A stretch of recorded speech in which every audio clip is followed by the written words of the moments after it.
Vous écoutez La Story, issue de l'épisode S309 du podcast Faut pas pousser les ISO, diffusé le jeudi 25 novembre 2021. La Story vous est présentée par Tamron.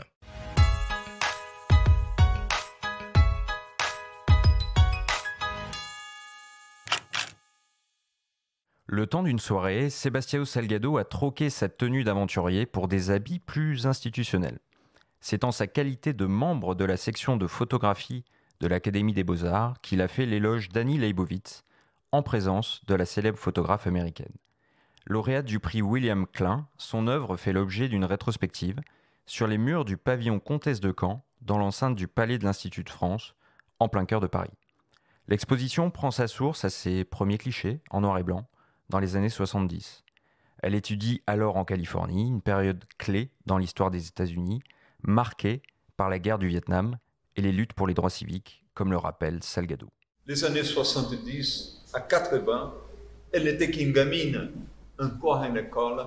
Elle travaillait pour le magazine Rolling Stone. Elle a pu faire tous les mouvements hippies, tous les mouvements de lutte contre la guerre du Vietnam. Mais elle a travaillé de manière tellement intense.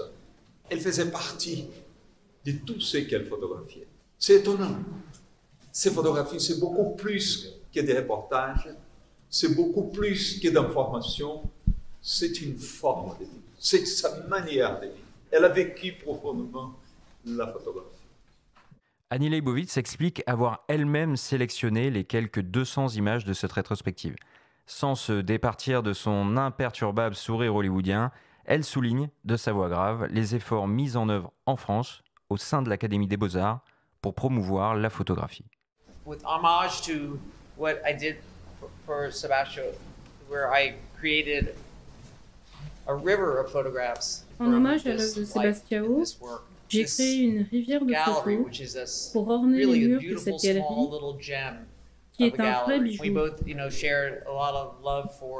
Sebastião et moi avons pris un plaisir immense en travaillant pour le magazine Rolling Stone. Nous avions une telle liberté. Je voulais exprimer ici combien nous aimons la photographie, combien cet art est important et les multiples facettes qu'elle offre. J'ai une vie incroyable et j'espère que cela se ressent sur les murs.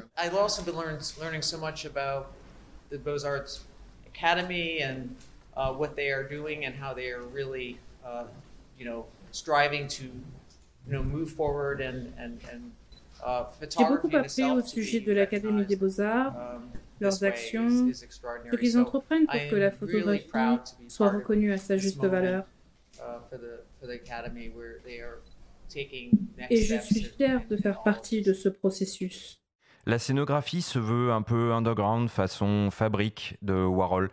Imprimées sur un papier mat, les photos en petit format sont fixées au mur par des punaises transparentes, tandis que des morceaux de scotch font office de déco. Un pan de mur est dédié à la couverture du siège de Sarajevo au début des années 90, avec cette fameuse image noir et blanc d'un vélo à terre, dont les roues ont tracé un arc de cercle noir de sang sur le bitume. Et puis, des portraits de célébrités, bien sûr, la signature Leibovitz. Schwarzenegger fumant un cigare torse nu sur un cheval, DiCaprio à peine ado enlacé par un cygne, Meryl Streep se tirant la peau du visage couvert de peinture blanche, ou encore les corps enlacés de John Lennon et Yoko Ono, une image effectuée quelques heures avant l'assassinat du célèbre membre des Beatles. Des portraits qui ont marqué l'histoire de la photographie et placent Leibovitz parmi les grandes figures de la classe américaine. Elle vient d'une grande tradition des portraits américain, avec plus récemment, dans l'histoire récente de la photographie américaine, Irving Penn et Richard Avedon. Elle a passé à travailler dans des portraits incroyables.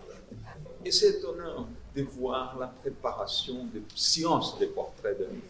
C'est une intégration tellement énorme avec ce qu'elle photographie, n'est-ce pas? Sa dédication au sujet, sa créativité, qui quelquefois on se pose des questions, comment elle fera les prochains portraits? Si c'est lui, elle donne tellement, comment elle pourra investir dans les prochains? Et c'est étonnant, les prochains c'est encore plus fantastique.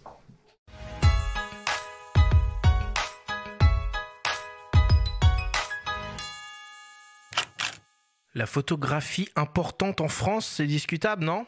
Ouais, c'est toujours intéressant d'avoir le point de vue d'une personnalité étrangère comme celle-là sur l'importance accordée à la photo en France, quand on sait que la photographie est désormais un simple bureau au sein du ministère de la Culture depuis un peu plus d'1 an.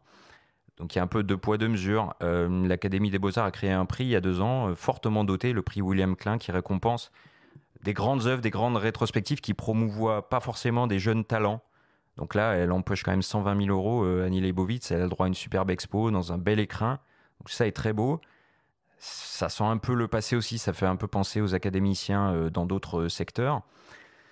Néanmoins, l'exposition est gratuite. Ça reste quelqu'un de très important dans l'histoire de la photographie. Quand on regarde un petit peu ses portraits, la liberté dont elle a pu bénéficier pour en faire la plupart, ça rend un petit peu nostalgique quand on sait un petit peu tout le contrôle qu'il y a aujourd'hui autour des stars pour les photographier.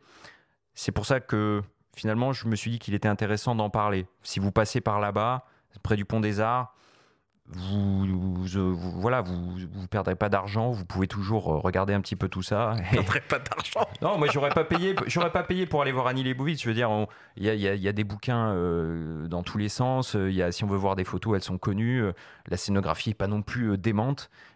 Simplement, voilà, on peut se faire l'œil. On peut, si on connaît pas, aller faire un tour là-bas gratuitement et puis après aller voir d'autres expos dans les parages, quoi. Bruno, est-ce que tu vas aller faire un tour là-bas pour aller voir ça gratuitement ? Absolument pas, à moins d'être payé. Alors après, j'ai un problème avec, pas avec Annie Leibovitz en particulier, mais comme tu le dis, c'est ce côté auto-congratulation entre soi. Et puis, on parle, alors même si Geneviève Atwood n'aime pas ce mot, on parle de femmes photographes, mais c'est toujours les mêmes qui sont mises en avant. Et juste à côté d'Annie Leibovitz, dans le Jardin Luxembourg, en ce moment, il y a Viviane Maier. Donc on ne fait que parler de Viviane Maier, qui en plus est morte et qui certainement aurait fui cet éclairage médiatique.